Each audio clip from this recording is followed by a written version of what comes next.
L'heure des mots vous est offerte par AJF Consulting. Bienvenue à l'Empathie Fouda. Ce matin, on va parler comme des prophètes.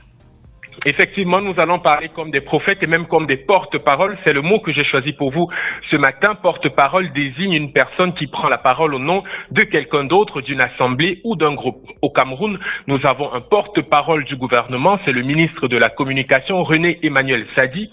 Mais avant l'indépendance du Cameroun, Cameroun avec un K, donc en l'absence d'un gouvernement, le peuple d'ici avait un porte-parole, un podol.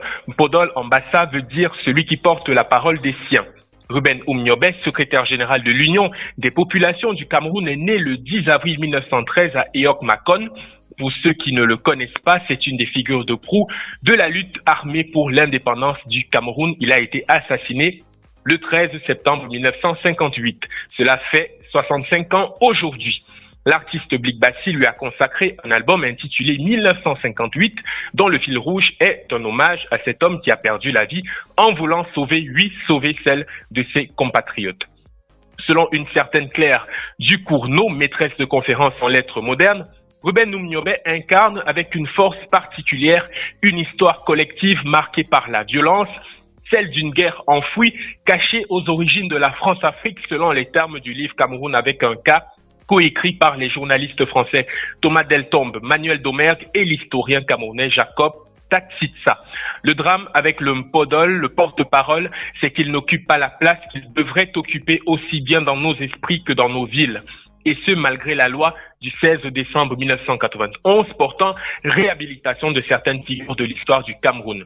Une loi qui vise à réhabiliter certaines figures, comme je viens de le dire, de l'histoire de notre pays, aujourd'hui disparus, qui ont œuvré pour la naissance du sentiment national, l'indépendance ou la construction du pays, le rayonnement de son histoire ou de sa culture. Parmi les personnes réhabilitées, le décret compte l'ancien président Amadou Ahidjo, Ruben Oumniobe, Ernest Wandier et Roland Félix Moumié.